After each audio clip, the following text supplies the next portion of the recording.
Hello दोस्तों, आप सभी का स्वागत है मेरा यूट्यूब चैनल सुबह स्टडी पे। तो चलिए शुरू करते हैं आज की क्लास। आज हम लोग पढ़ेंगे जो न्यू एसपीडी का ऑब्जेक्टिव बुक है उसका अगला पार्ट, जो कि बिहार के और सभी कॉम्पिटिटिव एग्जाम के लिए महत्वपूर्ण है। तो चलिए शुरू करते हैं। पहला क्वेश्चन हो जाएगा, प्रथम अंतर्राष्ट्रीय पर्यावरण सम्मेलन किया गया था कहाँ पे? तो ये किया गया था स्टॉकहोम में, और कब? तो 1972 में। प्रथम जो अंतर्राष्ट्रीय पर्यावरण सम्मेलन हुआ था ये हुआ था स्टॉकहोम में 1972 में। और पहली बार जो पर्यावरण दिवस विश्व पर्यावरण दिवस मनाया गया था 5 जून को, वो मनाया गया था 1973 में। और पहली बार कहेगा कि पृथ्वी सम्मेलन कहाँ पे हुआ था? तो ये ब्राज़ील में हुआ था 1992 में। पृथ्वी दिवस कब मनाया जाता है? विश्व पृथ्वी दिवस मनाया जाता है 22 अप्रैल को। और विश्व जल दिवस कहेगा तो मनाया जाता है 22 मार्च को।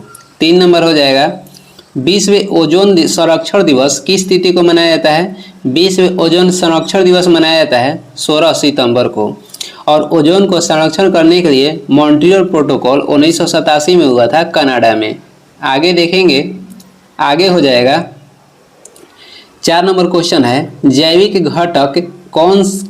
घटक का कौन सा भाग नहीं है? तो इसमें जो वायु है ये जैविक घटक का भाग नहीं है। ये किसका भाग है? तो ये अजैविक घटक का भाग है।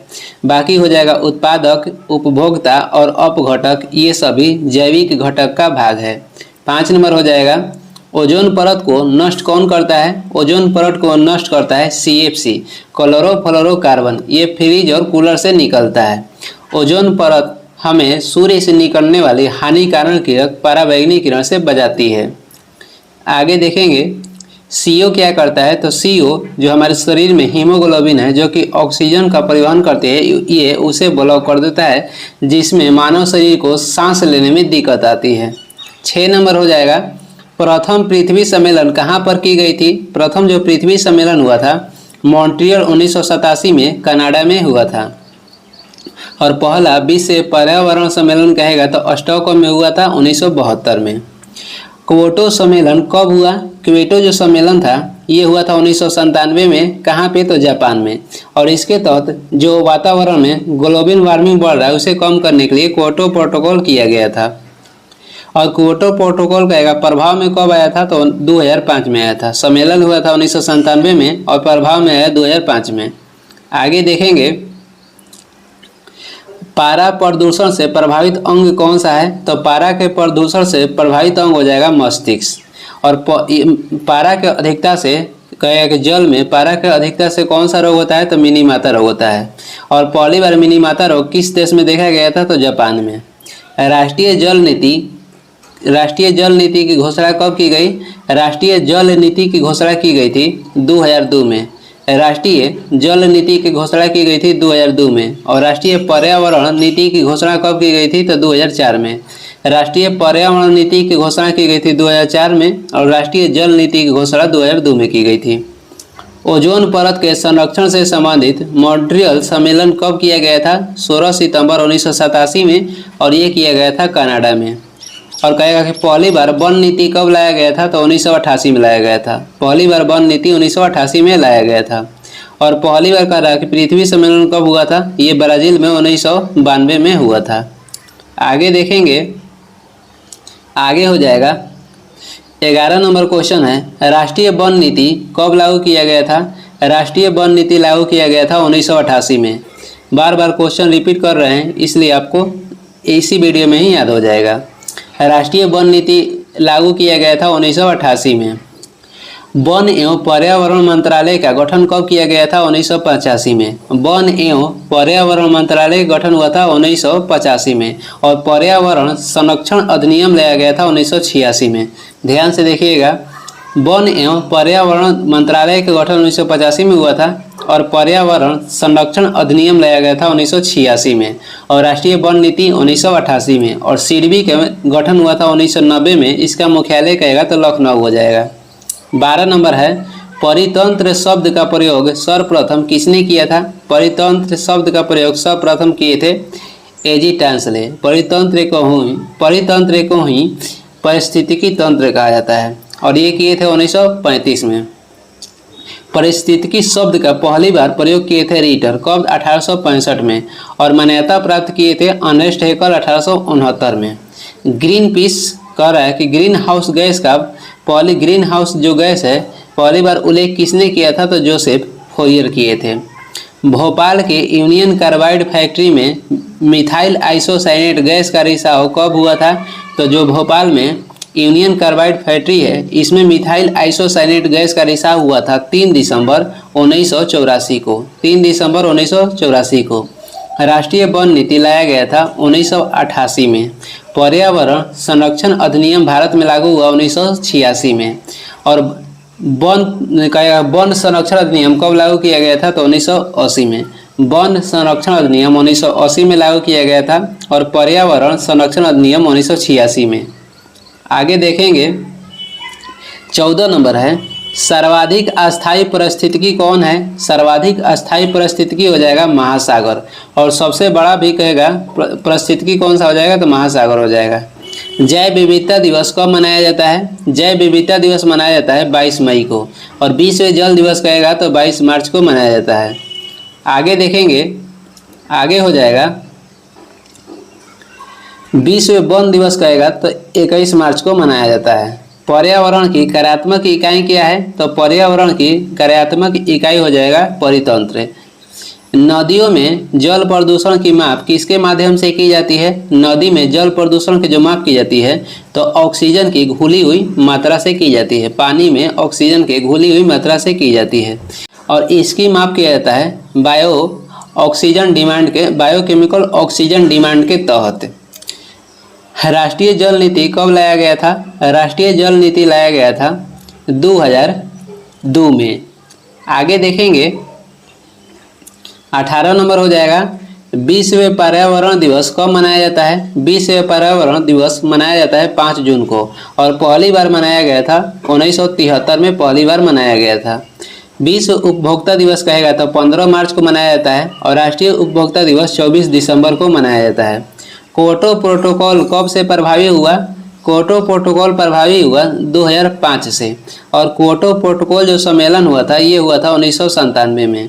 और विश्व पृथ्वी सम्मेलन पहली बार 1992 में हुआ था। 20 नंबर हो जाएगा पृथ्वी का औसत तापमान कितना है? पृथ्वी का औसत तापमान है 14 डिग्री सेल्सियस।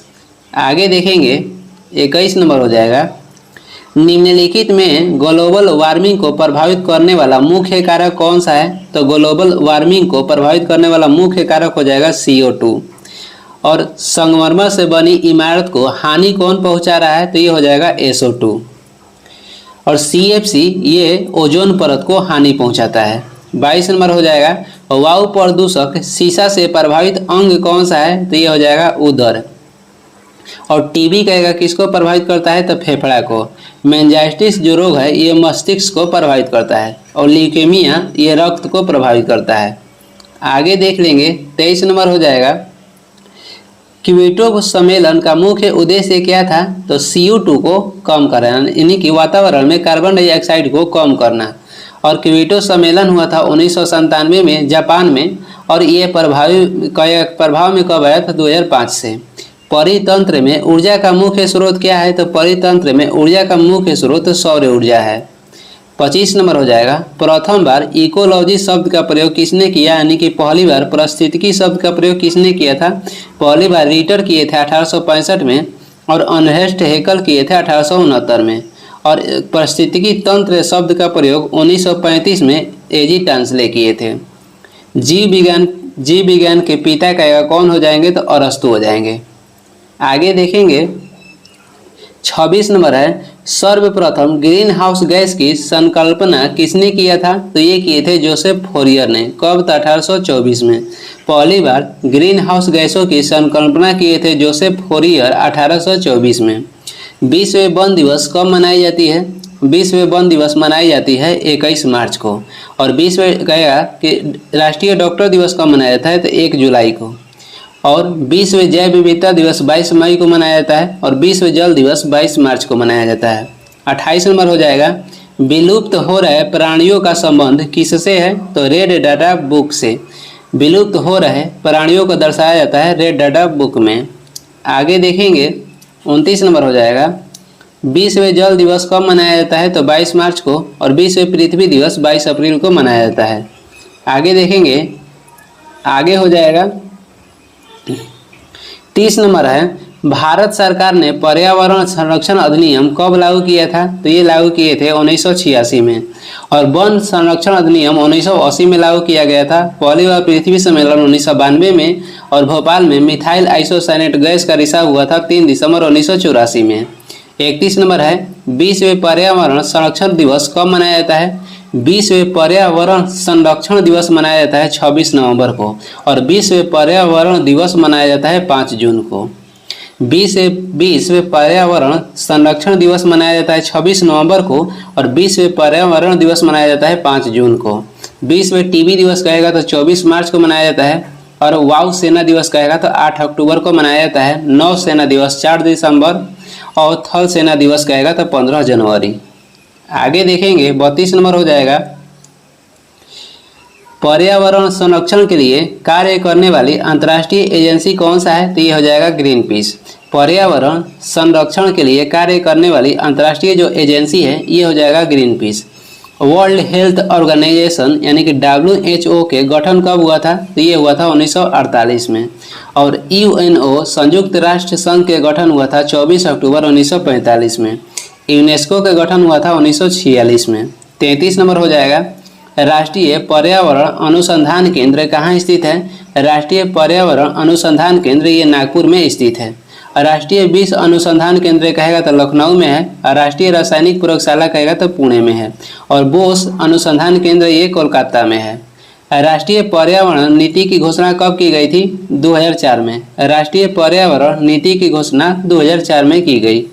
आगे देख लेंगे 35 नंबर हो जाएगा, पारिस्थितिकी विज्ञान केंद्र कहाँ स्थित है? पारिस्थितिकी विज्ञान केंद्र स्थित है बेंगलोर में। और राष्ट्रीय संतरा अनुसंधान कहेगा तो नागपुर में है। राष्ट्रीय रासायनिक प्रयोगशाला कहेगा तो पुणे हो जाएगा। और बोस अनुसंधान केंद्र कोलकाता हो जाएगा। संगमरमर से निर्मित ऐतिहासिक इमारतों को सबसे अधिक हानि कौन पहुंचाता है? तो जो संगमरमर से निर्मित ऐतिहासिक इमारत है इसको सबसे अधिक हानि पहुंचा रहा है SO2। एग्जाम्पल में कहेगा तो आगरा के ताजमहल हो जाएगा। अपघटक के अंतर्गत कौन आते हैं? अपघटक के अंतर्गत आ जाएंगे आपको कवक और जीवाणु। अपघटक के अंतर्गत आ जाएंगे कवक और जीवाणु। सफाई कर्मचारी भी अपघटक के अंतर्गत आते हैं। विषाणु के खोज 1892 में किए थे यूनेस्को जो कि रूस के वैज्ञानिक थे।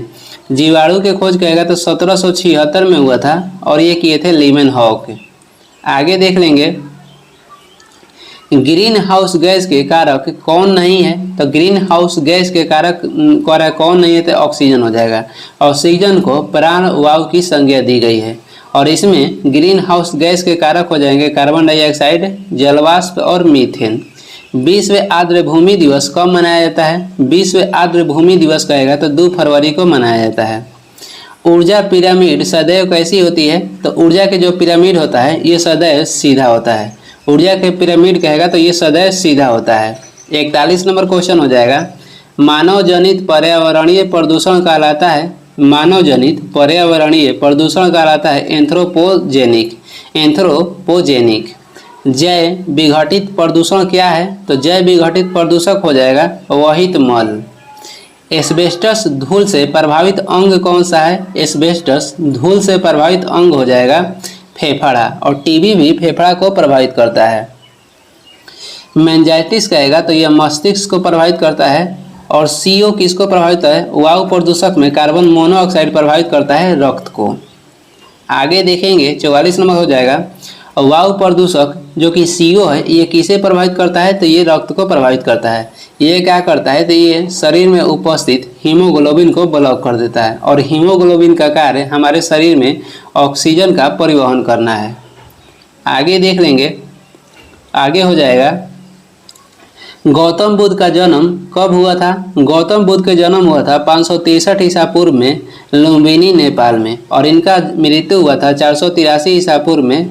कहाँ पे? तो ये हुआ था कुशीनगर में।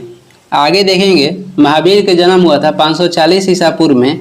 और कहाँ पे? तो वैशाली में, वैशाली बिहार। और इनका मृत्यु कहाँ हुआ था? तो पावापुरी में। कब? तो 468 ईसा पूर्व में। पलासी का युद्ध कब हुआ? पलासी का युद्ध 23 जून 1757 में हुआ था और इसका नेता कहेगा तो सिराजुद्दौला थे। बक्सर का युद्ध कब हुआ था? तो 22 अक्टूबर 1764 में। 3 नंबर हो जाएगा, जलियांवाला बाग हत्याकांड के समय गवर्नर जनरल कौन था? तो उस समय लॉर्ड चेम्सफोर्ड था। जलियांवाला जो बाग हत्याकांड हुआ था ये 13 अप्रैल 1919 को हुआ था। इसमें जनरल ओडायर ने निहत्थे लोगों पर गोली चलाने के आदेश दिया था और जिसकी हत्या उधम सिंह किए थे 1940 में लंदन जाकर। लॉर्ड रिपन के कार्यकाल में श्वेत विद्रोह हुआ था और तार सेवा की शुरुआत लॉर्ड डलहौजी के कार्यकाल में हुआ था और वही लॉर्ड कैनिंग के कार्यकाल में कहेगा कि ईश्वर चंद्र विद्यासागर ने विधवा पुनः विवाह की शुरुआत की थी 1856 में। आगे देख लेंगे, 4 नंबर हो जाएगा, बक्सर का युद्ध कब हुआ था? बक्सर के युद्ध कहेगा तो 1764 में हुआ था और पिट्स इंडिया एक्ट कब लाया गया था? 1784 में। पानीपत के तीसरा युद्ध हुआ था 1761 में मराठा और अफगान के बीच और पलासी की युद्ध हुआ था 1757 में 23 जून 1757 को। इसमें जो क्वेश्चन है बार बार रिपीट हो रहा है, जिससे क्या होगा तो आपको क्वेश्चन इस वीडियो में ही याद हो जाएगा। साइमन कमीशन भारत कब आया था? साइमन कमीशन भारत आया था 1928 में, जिसका विरोध कौन किए थे? लाला लाजपत राय। और लाला लाजपत राय को साइमन कमीशन के विरोध करते समय लाठीचार्ज के कारण अधिक चोट आया था, जिससे इनकी मृत्यु हो गया। मोपला विद्रोह ये केरल में हुआ था 1921 में, जिसका नेता कौन थे? तो अलीमुल पेरियार थे। चौरा चोरी हत्याकांड हुआ था 4 फरवरी 1922 में। कहाँ पे? तो गोरखपुर, उत्तर प्रदेश। संयुक्त राष्ट्र संघ के गठन 1945 में हुआ। 6 नंबर हो जाएगा, 1857 के विद्रोह के समय भारत के गवर्नर जनरल कौन था? तो उस समय भारत के गवर्नर जनरल कहेगा तो लॉर्ड कैनिंग थे और इनका कहेगा कार्यकाल 1856 से 1862 तक था। लॉर्ड डलहौजी के कार्यकाल में रेल डाक सेवा की शुरुआत हुई और भारत के पहला गवर्नर जनरल कहेगा तो ये लॉर्ड विलियम बेंटिक थे और ये बने थे 1833 के एक्ट के तहत। आगे देख लेंगे, 7 नंबर हो जाएगा, उलगुलान विद्रोह किससे जुड़ा है? तो ये जुड़ा है बिरसा मुंडा से। और वही कहेगा संथाल विद्रोह कब हुआ था? 1855-56 में और इसका नेतृत्व किए थे सिद्धू और कान्हू। कोल विद्रोह हुआ था कब? कोल विद्रोह हुआ 1831-32 में और इसका कहेगा नेता कौन थे? तो बुद्धू भगत। पानीपत का प्रथम युद्ध कब लड़ा गया था? पानीपत का प्रथम युद्ध कहेगा तो 1526 ईस्वी में हुआ था बाबर और इब्राहिम लोदी के बीच में। पानीपत के जो प्रथम लड़ाई था ये हुआ था 1526 में बाबर और इब्राहिम लोदी के बीच। इसमें लोदी वंश के अंतिम शासक इब्राहिम लोदी थे और उसे हराकर बाबर ने मुगल वंश की नींव डाली थी। और दूसरा पानीपत की युद्ध हुआ था 1556 में और इसमें कौन कौन थे? तो अकबर और हेमू के बीच हुआ था। तीसरा हुआ था 1761 में मराठा और अफगान के बीच। ताशकंद समझौता कब हुआ? ताशकंद समझौता हुआ था 1966 में और इसमें भारत भाग कौन लिए थे? तो ये लिए थे लाल बहादुर शास्त्री। ताशकंद समझौता 10 जनवरी 1966 में हुआ था। भारत पर चीन कब आक्रमण किया था? तो 1962 में और IDBI का स्थापना हुआ था 1964 में। आगे देखेंगे, 10 नंबर हो जाएगा, भारत का अंतिम गवर्नर जनरल कौन था? तो ये थे भारत के अंतिम गवर्नर जनरल हो जाएंगे लॉर्ड कैनिंग और ये प्रथम वायसराय थे। स्वतंत्र भारत के प्रथम कहेगा गवर्नर जनरल कौन थे? तो लॉर्ड माउंटबेटन थे। और बंगाल में अस्थायी बंदोबस्त किसने लागू किया था? तो लॉर्ड कॉर्नवालिस लागू किए थे 1793 में। सुरक्षा प्रकोष्ठ की नीति किसने लागू किया था? वारेन हेस्टिंग्स ने। हिजरी सनवत के प्रारंभ कब हुआ? हिजरी सनवत के प्रारंभ हुआ था 622 ईस्वी में जब मोहम्मद साहब मक्का से मदीना जा रहे थे, उसके उपलक्ष्य में हिजरी सनवत की शुरुआत हुआ था 622 ईस्वी में। शक सनवत की शुरुआत कनिष्क ने किए थे 78 ईस्वी में और वही विक्रम संवत की शुरुआत 58 ईसा पूर्व में हुआ था। यहाँ विक्रम संवत की शुरुआत 58 ईसा पूर्व में हुआ था। ये ध्यान कीजिएगा कि जो विक्रम संवत था इसकी स्थापना 58 ईसा पूर्व में हुआ, जबकि शक संवत की शुरुआत 78 ईस्वी में हुआ। 12 नंबर हो जाएगा, कांग्रेस की स्थापना किसके काल में हुआ था? कांग्रेस की स्थापना हुआ था लॉर्ड डफरिन के कार्यकाल में और ये किए थे एओ हुम और कांग्रेस का स्थापना 1885 में हुआ। लॉर्ड चेम्सफोर्ड के कार्यकाल में ये हुआ था जलियांवाला बाग हत्याकांड और लॉर्ड कैनिंग के शासनकाल में 1857 का विद्रोह हुआ और बंगाल का विभाजन 1911 में रद्द किया गया था लॉर्ड हार्डिंग द्वितीय के कार्यकाल में। आगे देखेंगे, आगे हो जाएगा 13 नंबर क्वेश्चन देखेंगे। द्वितीय विश्व युद्ध कब से कब तक लड़ा गया था? जो दूसरा विश्व युद्ध था इसकी शुरुआत 1 सितंबर 1939 में हुआ और इसकी अंत हुआ था 2 सितंबर 1945 में। यानी कि दूसरा विश्व युद्ध 1939 से लेकर 1945 तक हुआ था। दूसरा विश्व युद्ध के समय अमेरिका के राष्ट्रपति कहेगा तो ये थे रूजवेल्ट, और पहला विश्व युद्ध 1914 से 18 तक हुआ था और उस समय अमेरिका के राष्ट्रपति कहेगा तो वुडरो विल्सन थे। 14 नंबर है क्रिप्स मिशन भारत कब आया था? क्रिप्स मिशन भारत आया था 1942 में। और वही कैबिनेट मिशन के गठन 1946 में हुआ था और ईस्ट इंडिया कंपनी के गठन हुआ था 1600 ईस्वी में। विक्रम संवत कब प्रारंभ हुआ था? तो ये हुआ था 58 ईसा पूर्व में और शक संवत की शुरुआत कनिष्क 78 ईस्वी में किए थे। बंगाल में अस्थायी बंदोबस्त लागू किसने किया था? तो ये किए थे लॉर्ड कॉर्नवालिस 1793 में। बंगाल में अस्थायी बंदोबस्त लॉर्ड कॉर्नवालिस किए थे 1793 में। आगे देख लेंगे, अगला क्वेश्चन हो जाएगा 17 नंबर है सती प्रथा पर प्रतिबंध किसने लगाया था? सती प्रथा पर प्रतिबंध लगाए थे 1829 में लॉर्ड विलियम बेंटिक। और लॉर्ड डलहौजी ने सार्वजनिक निर्माण विभाग की स्थापना किए थे। बंगाल का विभाजन 16 अक्टूबर 1905 में ये लॉर्ड कर्जन के कार्यकाल में हुआ था और श्वेत विद्रोह कहेगा तो लॉर्ड रिपन के कार्यकाल में हुआ था। 18 नंबर क्वेश्चन हो जाएगा बंगाल में द्वैध शासन की स्थापना किसने किया था? तो बंगाल में द्वैध शासन की स्थापना रॉबर्ट क्लाइव किए थे 1765 में। और बंगाल के जो द्वैध शासन था इसे समाप्त किसने किया था? वारेन हेस्टिंग्स किए थे 1772 में। बंगाल के द्वैध शासन की समाप्ति वारेन हेस्टिंग्स 1772 में किए थे।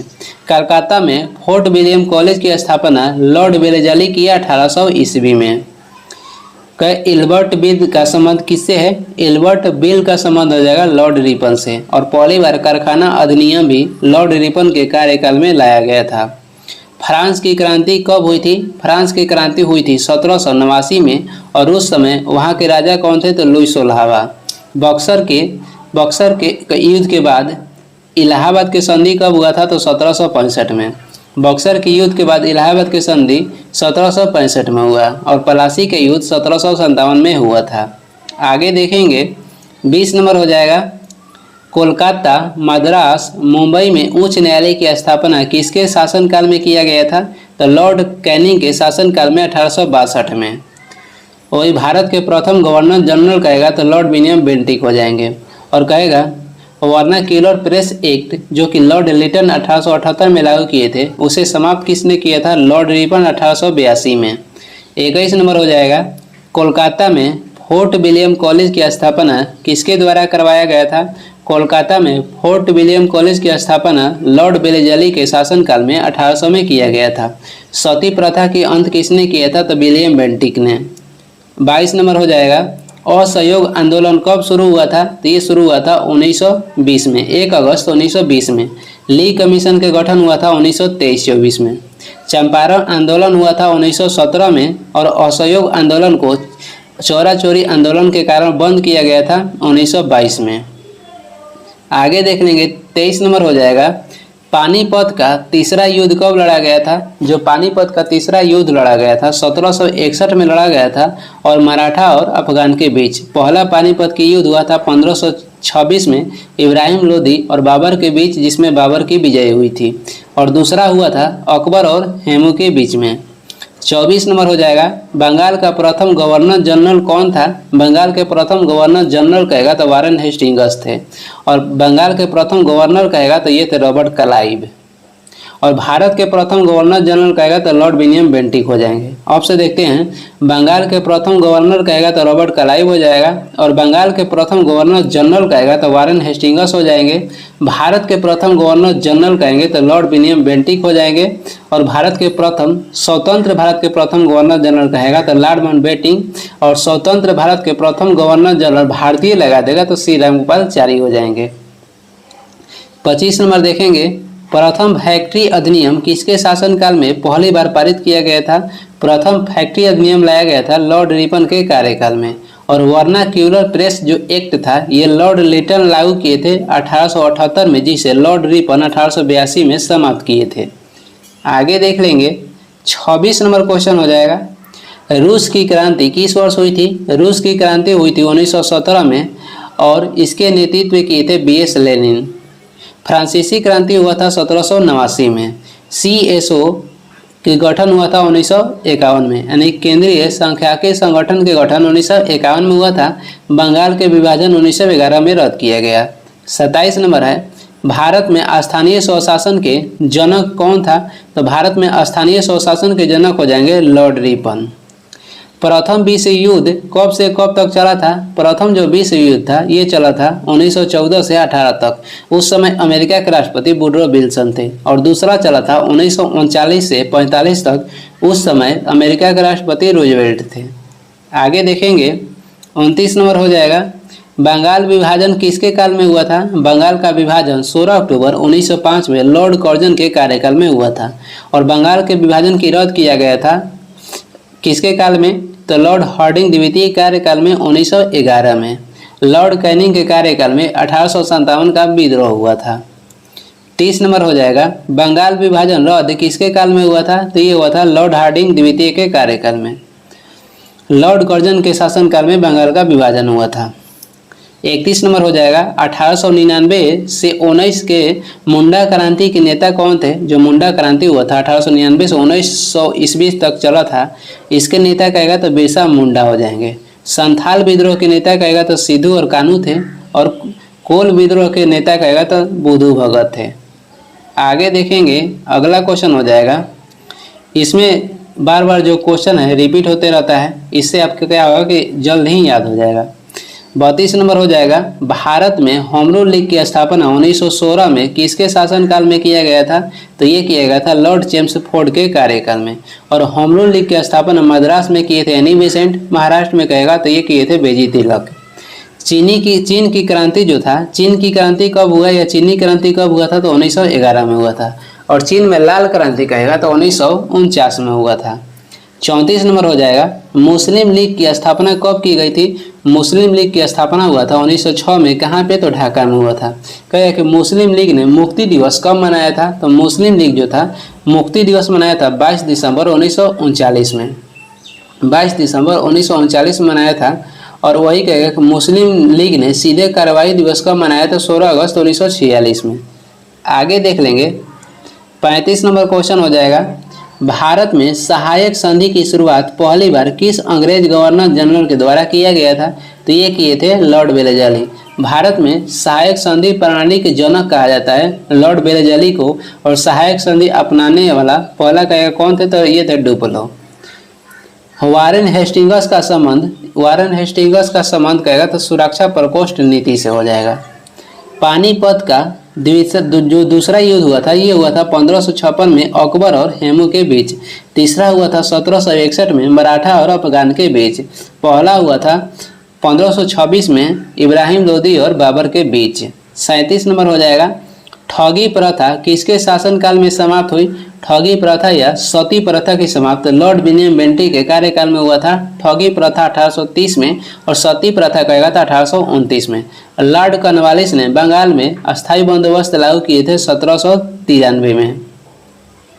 आगे देखेंगे 38 नंबर हो जाएगा, शक संवत कब शुरू किया गया था? तो ये शुरू किया गया था 78 ईस्वी में। और कौन शुरू किए थे? तो कनिष्क ये कुषाण वंश के प्रतापी शासक थे। कुषाण वंश के संस्थापक कहेगा तो कुजुल कटफिशिस हो जाएंगे।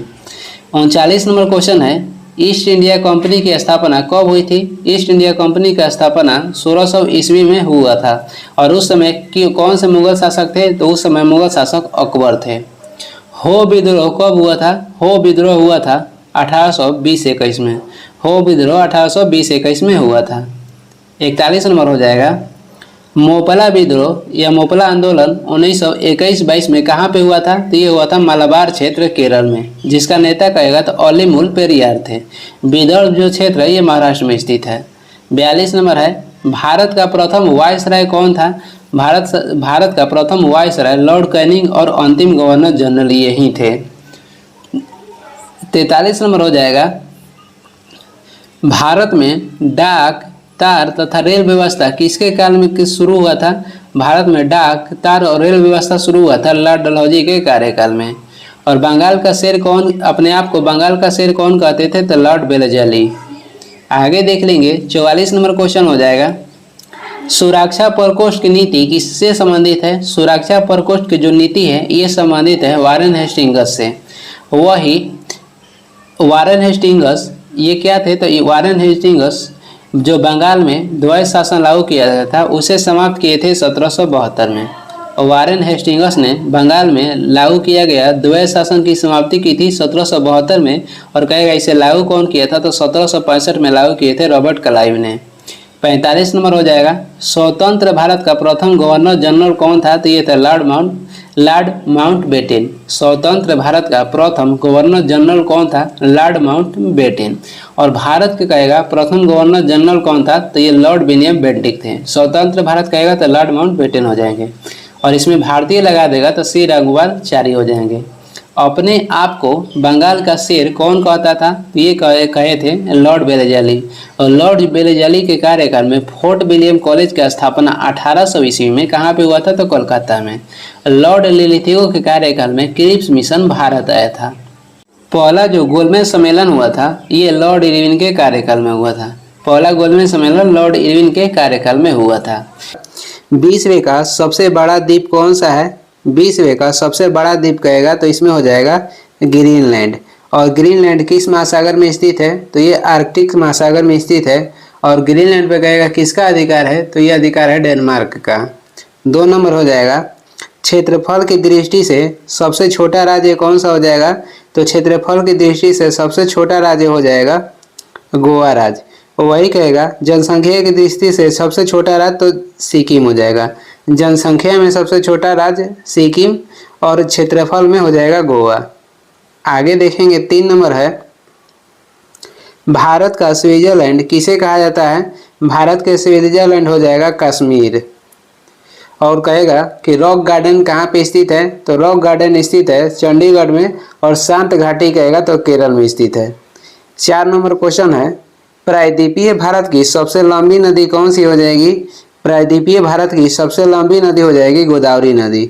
और वैसे कहेगा भारत की सबसे लंबी नदी तो गंगा नदी है। और ये रिफ्ट घाटी में बहने वाला सबसे बड़ी नदी कहेगा तो ये हो जाएगा नर्मदा नदी। दक्षिणी गंगा के नाम से जाना जाता है गोदावरी को और दक्षिण की गंगा कहते हैं कावेरी को। 5 नंबर है, भारत की सबसे बड़ी ताजे जल की झील कौन सी है? भारत की सबसे बड़ी ताजे पानी की झील हो जाएगा बुल्लर झील जो कि जम्मू कश्मीर में स्थित है। भारत की सबसे बड़ी तटीय झील कहेगा तो ये हो जाएगा चिल्का झील और ये उड़ीसा राज्य में स्थित है। देवताल झील कहेगा तो उत्तराखंड में है। और 6 नंबर है, भारत का सबसे बड़ा कृत्रिम झील कौन सा है? तो ये हो जाएगा गोविंद बल्लभ पंत सागर झील। और ये कहाँ स्थित है? तो ये स्थित है उत्तर प्रदेश में। और सांभर झील हो जाएगा राजस्थान, बुल्लर झील जम्मू कश्मीर, चिल्का झील ये उड़ीसा में है। 7 नंबर है, विश्व की सबसे लंबी नदी कौन सी है? तो विश्व की सबसे लंबी नदी हो जाएगा लिन नदी। और विश्व की सबसे चौड़ी नदी हो जाएगा अमेजन नदी। भारत की सबसे बड़ी नदी हो जाएगा तो ये गंगा नदी हो जाएगा। आगे देख लेंगे 8 नंबर क्वेश्चन हो जाएगा, विश्व का सबसे बड़ा महासागर कौन सा है? तो विश्व के सबसे बड़ा महासागर हो जाएगा प्रशांत महासागर। और सबसे छोटा महासागर कहेगा तो आर्कटिक महासागर हो जाएगा। और वही महाद्वीप कहेगा विश्व के सबसे बड़ा तो एशिया हो जाएगा। और सबसे छोटा महाद्वीप होता है, सबसे छोटा महाद्वीप ऑस्ट्रेलिया महाद्वीप है। महाद्वीपीय या द्वीपीय महाद्वीप किसे कहते हैं? तो द्वीपीय महाद्वीप कहा जाता है यूरोप को। और मानव के घर किस महाद्वीप को कहते हैं? तो एशिया को। 9 नंबर हो जाएगा, हजार हाथियों की भूमि किसे कहा जाता है? हजार हाथियों की भूमि कहा जाता है लाओस को। लाओस यानी कि इसे याद कर सकते हैं, हजार हाथी को लाओ यानी कि हजार हाथियों का देश हो जाएगा लाओस। कॉकपिट ऑफ यूरोप किसे कहा जाता है? तो कॉकपिट ऑफ यूरोप कहा जाता है बेल्जियम को। 10 नंबर हो जाएगा, विश्व के सबसे बड़ा नदी द्वीप कौन सा है? तो विश्व के सबसे बड़ा नदी द्वीप हो जाएगा माजुली नदी द्वीप, जो कि ब्रह्मपुत्र नदी पर असम में स्थित है। और विश्व के सबसे छोटा नदी द्वीप कहेगा तो उमानंद हो जाएगा, ये भी ब्रह्मपुत्र नदी पे असम में ही स्थित है। आगे देखेंगे 11 नंबर हो जाएगा, पिरामिड का देश किसे कहा जाता है? तो मिस्र को पिरामिड का देश कहा जाता है। और एशिया के अजगर किसे कहते हैं? तो चीन को। सांपों का देश कहेगा तो ब्राजील को कहते हैं। सोया प्रदेश के नाम से किसे जाना जाता है? तो ये हो जाएगा मध्य प्रदेश। और भारत में चीनी की कटोरा किस राज्य को कहते हैं? तो ये हो जाएगा उत्तर प्रदेश। धान की डालिया कहा जाता है छत्तीसगढ़ को। आगे देखेंगे 13 नंबर हो जाएगा, विश्व का सबसे बड़ा रेगिस्तान कौन सा है? तो विश्व का सबसे बड़ा रेगिस्तान हो जाएगा सहारा रेगिस्तान, जो कि उत्तरी अफ्रीका में स्थित है। गोबी रेगिस्तान मंगोलिया में स्थित है। अटाकामा कहेगा तो ये अमेरिका में स्थित है। 14 नंबर हो जाएगा, विश्व का सबसे छोटा महासागर कौन सा है? तो विश्व का सबसे छोटा महासागर आर्कटिक महासागर है। और विश्व का सबसे बड़ा महासागर हो जाएगा प्रशांत महासागर। और विश्व का सबसे बड़ा महाद्वीप एशिया हो जाएगा। आगे देखेंगे 15 नंबर क्वेश्चन है, क्षेत्रफल में सबसे बड़ा केंद्र शासित राज्य कौन सा हो जाएगा? वर्तमान में अब हो गया है लद्दाख। क्षेत्रफल में सबसे बड़ा केंद्र शासित प्रदेश हो गया है लद्दाख। और सबसे छोटा कहेगा केंद्र शासित प्रदेश कौन सा है? तो ये हो जाएगा लक्षद्वीप। बुलंद दरवाजा कहाँ पे स्थित है? तो ये स्थित है फतेहपुर सीकरी में। फतेहपुर सीकरी में स्थित है। और इसे किसने बनवाया था? तो बनवाए थे अकबर ने। गुजरात विजय के उपलक्ष्य में अकबर ने फतेहपुर सीकरी के निर्माण करवाए थे उत्तर प्रदेश में। आगे देखेंगे अगला क्वेश्चन हो जाएगा, जनसंख्या की दृष्टि से सबसे छोटा राज्य कौन सा है? तो जनसंख्या में सबसे छोटा राज्य हो जाएगा सिक्किम। और क्षेत्रफल में सबसे छोटा हो जाएगा गोवा। भारत की सबसे ऊंची चोटी कौन सी है? भारत की सबसे ऊंची चोटी हो जाएगा K2। और इसका अन्य नाम गॉडविन ऑस्टिन भी है। ऊंचाई कहेगा तो 8611 मीटर है। आगे देख लेंगे और वही कहेगा विश्व की सबसे ऊंचा चोटी हो जाएगा माउंट एवरेस्ट, और वो स्थित है नेपाल में। भारत का सबसे लंबा बांध कौन सा है? भारत के सबसे लंबा बांध हो जाएगा हीराकुंड बांध, जो कि महानदी पे उड़ीसा राज्य में स्थित है। और सबसे बड़ा कहेगा बाघ अभयारण्य कौन सा है? तो नागार्जुन बाघ अभयारण्य। 20 नंबर हो जाएगा, चीन का शोक किस नदी को कहा जाता है? चीन को शोक कहा जाता है हांगो नदी का। और हांगो नदी का अन्य नाम कहेगा तो पीली नदी भी है। एशिया की सबसे लंबी नदी कहेगा तो यांगसी टी कयांग हो जाएगा। मूसी नदी के किनारे हैदराबाद शहर स्थित है। और पेरिस स्थित है सिंध नदी के किनारे। 21 नंबर क्वेश्चन हो जाएगा, भारत का मैनचेस्टर किसे कहा जाता है? भारत के मैनचेस्टर कहा जाता है अहमदाबाद को। और दक्षिण भारत के मैनचेस्टर कहा जाता है कोयम्बटूर को। और उत्तर भारत के मैनचेस्टर कहेगा तो कानपुर को कहा जाता है। 22 नंबर हो जाएगा, सबसे बड़ा प्रायद्वीप कौन सा है? तो सबसे बड़ा प्रायद्वीप हो जाएगा अरब प्रायद्वीप। सबसे बड़ा प्रायद्वीप हो जाएगा अरब प्रायद्वीप। और सबसे बड़ा विश्व में सबसे बड़ा द्वीप समूह कहेगा तो इंडोनेशिया हो जाएगा। और सबसे बड़ा द्वीप कहेगा तो ग्रीनलैंड हो जाएगा। 23 नंबर क्वेश्चन है, एशिया के सबसे बड़ा रेगिस्तान कौन सा है? तो एशिया के सबसे बड़ा रेगिस्तान हो जाएगा गोबी रेगिस्तान। और दक्षिण एशिया के सबसे बड़ा रेगिस्तान कहेगा तो थार हो जाएगा। और अटाकामा मरुस्थल ये कहाँ स्थित है? तो ये स्थित है अमेरिका में। भारत के सबसे बड़ा डेल्टा कहेगा कौन सा है? तो भारत की सबसे बड़ा डेल्टा हो जाएगा सुंदरवन डेल्टा। 25 नंबर हो जाएगा, विश्व की सबसे बड़ी झील कौन सी है? विश्व की सबसे बड़ी झील हो जाएगा कैस्पियन सागर। और वही कह जाएगा कि मीठे पानी की सबसे बड़ा झील हो जाएगा विश्व में, तो ये हो जाएगा सुपीरियर झील। बैकाल झील कहेगा कहाँ स्थित है? तो ये स्थित है, बैकाल झील स्थित है रूस में। और टिकटिका झील कहेगा तो ये बोल्विया में स्थित है। टिकटिका झील स्थित है बोल्विया में। और इसे हनीमून झील के नाम से जाना जाता है। आगे देखेंगे 26 नंबर हो जाएगा, भारत का प्रवेश द्वार किसे माना जाता है? भारत का प्रवेश द्वार कहेगा तो ये माना जाता है मुंबई को। और बम्बई से नाम बदलकर मुंबई कब किया गया था? तो 1995 में। और वही मद्रास से नाम बदलकर चेन्नई कब किया गया? तो 1996 में। और कलकत्ता से भारत की राजधानी दिल्ली कब बनाया गया? 1912 में, लॉर्ड हार्डिंग द्वितीय के कार्यकाल में। 27 नंबर है, विश्व की सबसे लंबी पर्वतमाला कौन सा है? तो विश्व की सबसे लंबी पर्वतमाला हो जाएगा एंडीज पर्वतमाला। और ये दक्षिण अमेरिका में स्थित है। और ये किसका उदाहरण है? तो वॉलित पर्वत का। आल्प्स भी वॉलित पर्वत का उदाहरण है और यूरोप का सबसे बड़ा पर्वत है। और रॉकी ये भी वॉलित पर्वत के उदाहरण है और ये उत्तरी अमेरिका में स्थित है। और एंडीज कहेगा तो दक्षिण अमेरिका में स्थित है। हिमालय भी वॉलित पर्वत का उदाहरण है। विश्व की सबसे लंबी पर्वतमाला कहेगा तो एंडीज हो जाएगा, जो कि दक्षिणी अमेरिका में स्थित है। रॉकीज स्थित है उत्तरी अमेरिका में। आल्प्स हो जाएगा ये यूरोप के सबसे बड़ा पर्वत है। 28 नंबर देखेंगे, विश्व का सबसे ऊंचा पर्वत शिखर कौन सा है? तो विश्व का सबसे ऊंचा पर्वत शिखर हो जाएगा माउंट एवरेस्ट, जिसका ऊंचाई है 8850 मीटर। आगे देखेंगे 29 नंबर हो जाएगा, भारत की सबसे लंबी नहर कौन सी है? भारत की सबसे लंबी नहर हो जाएगा इंदिरा गांधी नहर और इसे सतलज या ब्यास नदी से पानी प्राप्त होता है। 30 नंबर क्वेश्चन हो जाएगा, भारत का सबसे छोटा नदी द्वीप जो कि उमानंद है, ये किस नदी पर स्थित है? तो ये ब्रह्मपुत्र नदी पर स्थित है। और किस राज्य में? तो कहेगा तो असम में। आगे बढ़ेंगे 31 नंबर हो जाएगा, भारत में सबसे लंबी सहायक नदी कौन सी है? तो भारत में सबसे लंबी सहायक नदी हो जाएगा यमुना, जो कि गंगा की सहायक नदी है। सोन भी गंगा की सहायक नदी है। गंडक भी कहेगा तो ये गंगा की सहायक नदी है। आगे देख लेंगे 32 नंबर क्वेश्चन है, भारत का पेरिस किस शहर को कहा जाता है? भारत के पेरिस कहा जाता है जयपुर को। और उत्तर भारत के मैनचेस्टर कानपुर को कहा जाता है। 33 नंबर हो जाएगा, आंसुओं का प्रवेश द्वार किसे कहा जाता है? आंसुओं का प्रवेश द्वार कहा जाता है बाबल मंडप को। आंसुओं का प्रवेश द्वार हो जाएगा बाबल मंडप। आगे देख लेंगे 34 नंबर क्वेश्चन हो जाएगा, भारत का सबसे बड़ा मस्जिद जामा मस्जिद कहाँ स्थित है? तो भारत के सबसे बड़ा मस्जिद जामा मस्जिद ये स्थित है दिल्ली में। 35 नंबर है, भारत का सबसे बड़ा रेगिस्तान कौन सा हो जाएगा? भारत के सबसे बड़ा रेगिस्तान हो जाएगा थार। और विश्व के सबसे बड़ा रेगिस्तान हो जाएगा सहारा। एशिया के सबसे बड़ा हो जाएगा गोबी और दक्षिण एशिया के सबसे बड़ा थार। आगे देख लेंगे 36 नंबर क्वेश्चन हो जाएगा, भारत का सबसे बड़ा गुंबज गोल गुंबज कहाँ पे स्थित है? तो बीजापुर कर्नाटक में।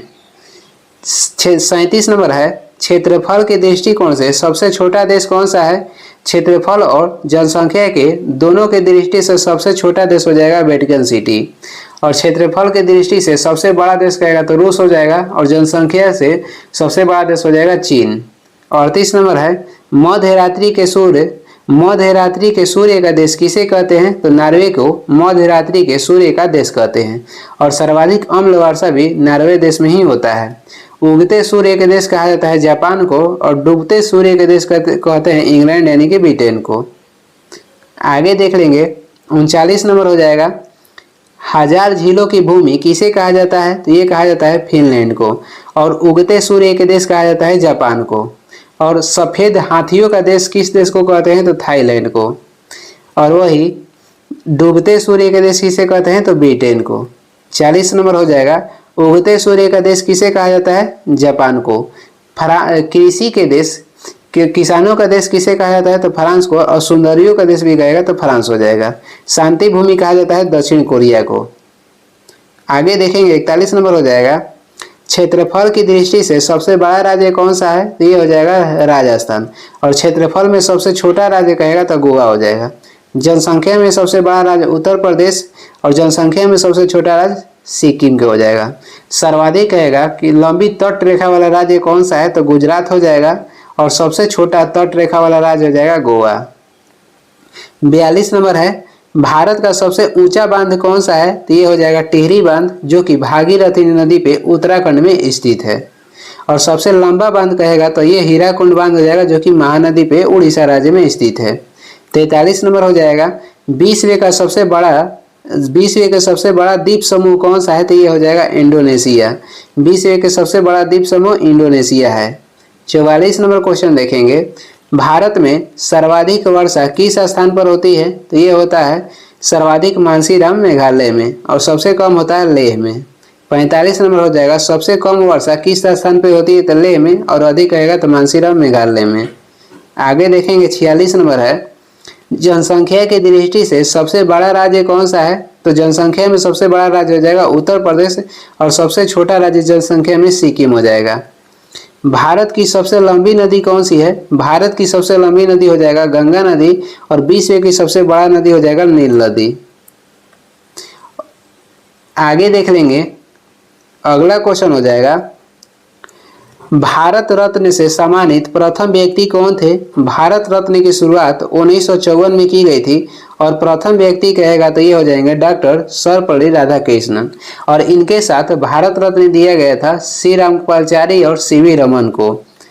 आगे देखेंगे, पहली बार कहेगा कि महिला किसे कौन थी जिसे भारत रत्न दिया गया था? ये हो जाएंगे इंदिरा गांधी। इन्हें भारत रत्न कब मिला था? तो भारत रत्न इन्हें दिया गया था 1971 में। आगे देखेंगे, 2 नंबर हो जाएगा रक्त का शुद्धिकरण किसके द्वारा होता है? रक्त का शुद्धिकरण किया जाता है किडनी के द्वारा।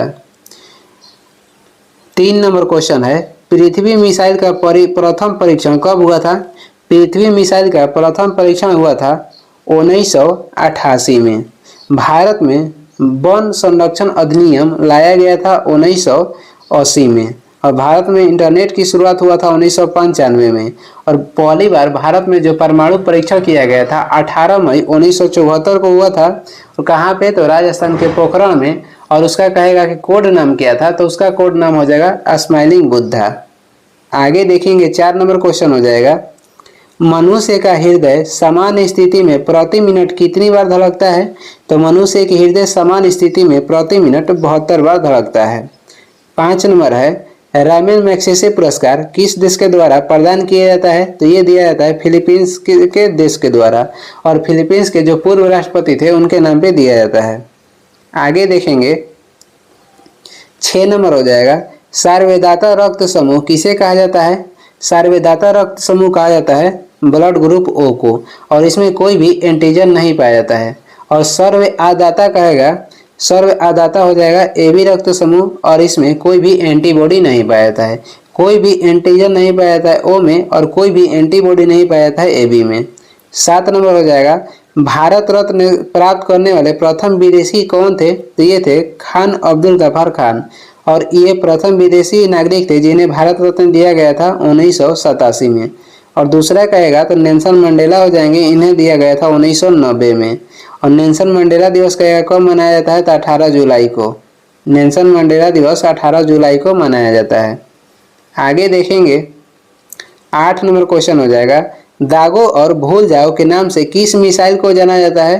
तो दागो और भूल जाओ मिसाइल के जाना जाता है नाग को। और नाग का परीक्षण कब हुआ था? तो 1990 में हुआ था। अग्नि के परीक्षण कब हुआ था? अग्नि के परीक्षण हुआ था 1989 में। पृथ्वी के 1988 में। अस्त्र ये भारत के प्रथम कहेगा कि अस्त्र भारत के प्रथम मिसाइल था जो कि हवा से हवा में मार करने वाला मिसाइल था।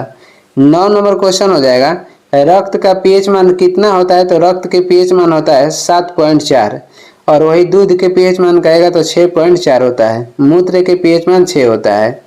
आगे देखेंगे, 10 नंबर हो जाएगा तानसेन सामान किस राज्य सरकार के द्वारा प्रदान किया जाता है? तो ये दिया जाता है मध्य प्रदेश सरकार द्वारा। तानसेन का किसके दरबार में रहते थे? तो तानसेन अकबर के दरबार में रहते थे और इनका मूल नाम कहेगा तो रामतनु पांडे था। 11 नंबर हो जाएगा भारत रत्न से सम्मानित प्रथम भारतीय महिला कौन थी? तो ये हो जाएंगी इंदिरा गांधी और इन्हें मिला था 1971 में। और एक क्वेश्चन आता है कि कांग्रेस के अध्यक्ष बनने वाली प्रथम महिला कौन थी? तो ये थी एनी बेसेंट जो कि 1917 में बनी थी कोलकाता अधिवेशन में। और वही कहेगा कि कांग्रेस के अध्यक्ष बनने वाली प्रथम भारतीय लगा देगा भारतीय महिला तो सरोजनी नायडू हो जाएंगी और ये बनी थी 1925 में कानपुर अधिवेशन में। कहाँ पे? तो कानपुर अधिवेशन में। आगे देखेंगे, 12 नंबर हो जाएगा डीआरडीओ की स्थापना किस वर्ष हुई थी? डीआरडीओ की स्थापना 1958 में हुआ था और इसका मुख्यालय हो जाएगा नई दिल्ली। फुल फॉर्म कहेगा तो defence research and development organisation हो जाएगा। एसबीआई का स्थापना हुआ था 1955 में। नाम की स्थापना कहेगा तो बेलग्रेड में 1961 में हुआ था। सेल का स्थापना 1974। 13 नंबर हो जाएगा एशिया का नोबेल पुरस्कार किसे कहा जाता है, तो एशिया के नोबेल पुरस्कार कहा जाता है रामन मैग्सेसे पुरस्कार को और फिलीपींस के राष्ट्रपति के नाम पे। और पहला कहेगा भारतीय कौन थे जिन्हें रमन मैग्सेसे पुरस्कार दिया गया, तो विनोबा भावे थे। महिला में कहेगा तो अमृता पटेल हो जाएंगी। आगे देखेंगे, अगला क्वेश्चन है 14 नंबर हो जाएगा शरीर में क्रोमोसोम की संख्या कितनी होती है, तो मानव शरीर में क्रोमोसोम की संख्या होती है 46। वही आपको टर्नर सिंड्रोम हो जाएगा, तो टर्नर सिंड्रोम में एक घट जाता है 45 और डाउन सिंड्रोम होने के बाद एक बढ़ जाता है, हो जाएगा 47। और वही कहेगा आलू में गुणसूत्र की संख्या कितना होता है, तो 48। बंदर में कहेगा तो 42 होता है। 15 नंबर हो जाएगा मनुष्य के सौंदर्य का अध्ययन क्या कहलाता है, तो मनुष्य के सौंदर्य के अध्ययन को कहते हैं केलोलॉजी। और फल के अध्ययन किस में किया जाता है, तो पोमोलॉजी में। 16 नंबर हो जाएगा भारत का प्रथम मिसाइल कौन है, तो भारत के प्रथम मिसाइल हो जाएगा पृथ्वी, जिसका परीक्षण 1988 में हुआ था। और त्रिशूल और अग्नि का परीक्षण कहेगा तो 1989 में हुआ था। आकाश के परीक्षण कब हुआ था, तो 1990 में। पृथ्वी ये भारत के प्रथम मिसाइल है और इसका परीक्षण 1988 में। त्रिशूल और अग्नि का परीक्षण कहेगा तो 1989 और आकाश के परीक्षण हुआ था 1990। आगे देखेंगे 17 नंबर हो जाएगा सामान्य मनुष्य का रक्तचाप कितना होता है। सामान्य मनुष्य के जो रक्तचाप होता है ये होता है 120/80 mm। 18 नंबर देखेंगे ग्रैमी पुरस्कार प्राप्त करने वाले प्रथम भारतीय कौन थे, तो ये थे पंडित रविशंकर। ग्रैमी पुरस्कार की शुरुआत हुआ था 1958 में और ये किस क्षेत्र में दिया जाता है, तो ग्रैमी पुरस्कार दिया जाता है संगीत के क्षेत्र में। जो पंडित रविशंकर थे ये क्या बजाते थे, पंडित रविशंकर बजाते थे सितार। 19 नंबर क्वेश्चन हो जाएगा सार्वग्राही रक्त समूह किसे कहा जाता है। सार्वग्राही रक्त समूह कहा जाता है AB को और सार्वदाता कहा जाता है O को। 20 नंबर क्वेश्चन हो जाएगा शरीर में हड्डियों की कुल संख्या कितनी होती है। मानव शरीर में हड्डियों की कुल संख्या कहेगा तो 206 होता है और जो बच्चा जन्म लेता है उसमें की हड्डियों की संख्या कितना होता है, तो 300 होता है, यानी कि बचपन में कितना होता है 300। 21 नंबर हो जाएगा टिबिया नामक हड्डी कहाँ पे पाई जाती है, तो ये पाई जाती है पैर में। 22 नंबर है शरीर में अमीनो अम्ल की संख्या कितनी होती है, तो शरीर में अमीनो अम्ल की संख्या होता है 20। आगे देख लेंगे 23 नंबर क्वेश्चन हो जाएगा देश का पहला स्वदेश निर्मित विमान वाहक पोत कौन सा है, तो देश का पहला स्वदेश निर्मित विमान वाहक पोत कहेगा तो ये हो जाएगा INS विक्रांत। और INS कहेगा कि भारत के प्रथम पनडुब्बी कौन सा है, तो भारत के प्रथम पनडुब्बी हो जाएगा INS अरिहंत। और भारत के कहेगा पहला स्कॉर्पियन पनडुब्बी कौन सा है, तो स्कॉर्पियन पनडुब्बी हो जाएगा INS कलवरी। 24 नंबर क्वेश्चन हो जाएगा भारत का सर्वोच्च सम्मान कौन सा है, तो ये हो जाएगा भारत रत्न। इसके बाद हो जाएगा पद्म विभूषण और इसके बाद हो जाएगा पद्मश्री। और कहेगा वही वीरता के क्षेत्र में कौन सा सर्वोच्च सम्मान है, तो परमवीर चक्र हो जाएगा। 25 नंबर क्वेश्चन है शरीर की सबसे बड़ी ग्रंथि कौन सा है, तो शरीर की सबसे बड़ी ग्रंथि हो जाएगा यकृत ग्रंथि। और वही कहेगा कि सबसे बड़ा अंतःस्त्रावी ग्रंथि, सबसे बड़ा अंतःस्त्रावी बड़ा ग्रंथि कौन सा हो जाएगा, तो ये हो जाएगा थायराइड ग्रंथि। हाइपो जो थैलमस है ये ताप को नियंत्रित करता है। सबसे छोटा ग्रंथि कहेगा तो पिट्यूटरी ग्रंथि हो जाएगा, जिसे मास्टर ग्रंथि भी कहते हैं। 26 नंबर है RH फैक्टर की खोज किसने कौन किए थे, तो ये किए थे लैंडस्टीनर एवं विनर ने। विलियम हार्वे ने 1628 में रक्त परिसंचरण के खोज किए थे। चेचक के टीका एडवर्ड जेनर किए थे। लुई पास्चर ये रेबीज के टीके के खोज किए थे। 27 नंबर हो जाएगा भारत के पहला करा के प्राइवेट रॉकेट कौन सा है, तो भारत के पहला प्राइवेट रॉकेट हो जाएगा विक्रम S। आगे देखेंगे 28 नंबर है बोरलॉग पुरस्कार किस क्षेत्र में दिया जाता है। बोरलॉग पुरस्कार दिया जाता है कृषि के क्षेत्र में। दादा साहब फाल्के पुरस्कार सिनेमा के क्षेत्र में, ग्रैमी पुरस्कार संगीत के क्षेत्र में और मेजर ध्यानचंद पुरस्कार कहेगा तो खेल के क्षेत्र में। आगे देख लेंगे अगला क्वेश्चन है 29 नंबर हो जाएगा प्रथम ज्ञानपीठ पुरस्कार किसे प्रदान किया गया था, तो ये किया गया था जी शंकर कुरूप को। महिला कहेगा तो ये आशापूर्ण देवी को दिया गया था। और हिंदी के क्षेत्र में पहला ज्ञानपीठ पुरस्कार मिला था सुमित्रानंद पंत को 1968 में। और ज्ञानपीठ पुरस्कार की शुरुआत कहेगा तो 1965 में हुआ था। और किसके द्वारा दिया जाता है तो के बिरला फाउंडेशन के द्वारा। 30 नंबर हो जाएगा संगीत के क्षेत्र में सर्वोच्च पुरस्कार कौन सा है तो ये हो जाएगा ग्रैमी पुरस्कार। 31 नंबर क्वेश्चन है मनुष्य के शरीर में कितना रक्त पाया जाता है तो 5 से 6 लीटर और महिला में ½ लीटर कम होता है। 32 नंबर है श्वेत रक्त का जीवन काल कितना होता है तो ये होता है 2 से 4 दिन और लाल रक्त को कहेगा तो 120 दिन होता है। श्वेत रक्त को क्या कहा जाता है तो इसे कहा जाता है ल्यूकोसाइट और लाल रक्त को इरिथ्रोसाइट। 33 नंबर हो जाएगा पचे हुए भोजन का अवशोषण कहाँ पे होता है तो पचे हुए भोजन का अवशोषण छोटी आंत में होता है और वही पानी का अवशोषण कहेगा तो बड़ी आंत में होता है।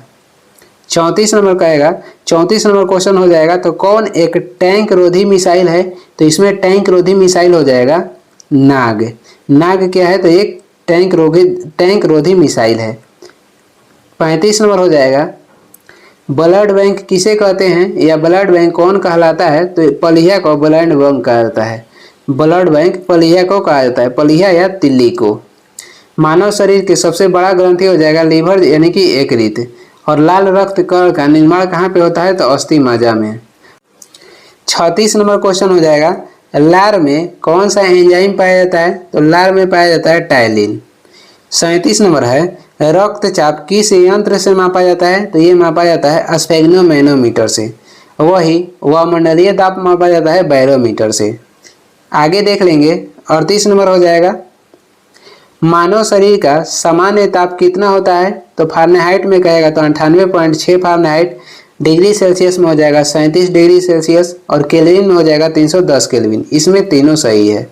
39 नंबर हो जाएगा भारत के प्रथम चीफ ऑफ डिफेंस स्टाफ कौन से हैं तो भारत के प्रथम चीफ ऑफ डिफेंस स्टाफ हो जाएंगे जनरल बिपिन रावत। अगला क्वेश्चन हो जाएगा 40 नंबर भारतीय मिसाइल कार्यक्रम के जनक या मिसाइल मैन ऑफ इंडिया के रूप में कौन जाने जाते हैं तो इसमें हो जाएंगे एपीजे अब्दुल कलाम। और भारत में परमाणु जगत के जनक किसे कहते हैं तो होमू जागिर भाभा को। और अंतरिक्ष विभाग के जनक कहेगा तो डॉक्टर विक्रम साराभाई हो जाएंगे। आगे देखेंगे अगला क्वेश्चन हो जाएगा 41 नंबर डीआरडीओ का मुख्यालय कहाँ पे स्थित है तो स्थित है नई दिल्ली में और इसका गठन हुआ था 1958 में। 42 नंबर हो जाएगा मिसाइल वीमेन ऑफ इंडिया के रूप से कौन जानी जाती हैं। मिसाइल वीमेन ऑफ इंडिया के नाम से जानी जाती हैं टेसी थॉमस को। टेसी थॉमस। आगे देख लेंगे 43 number last question mother Teresa को भारत रत्न किस वर्ष दिया गया था। मदर टेरेसा को भारत रत्न मिला था 1980 में। नोबेल पुरस्कार कहेगा तो 1979 में दिया गया था। और ये इस वीडियो का लास्ट क्वेश्चन है। और वीडियो को लास्ट तक देखने के लिए धन्यवाद। वीडियो पसंद आ रहा तो लाइक कर दें, चैनल पर नए हैं तो सब्सक्राइब भी कर दीजिएगा। कुछ सुझाव एवं सलाह देना है तो कमेंट करके ज़रूर बताएं। इसका PDF चाहिए तो डिस्क्रिप्शन में टेलीग्राम के लिंक है, वहाँ से डाउनलोड कर लीजिए या टेलीग्राम पे सर्च भी कर सकते हैं शुभ स्टडी। Thank you.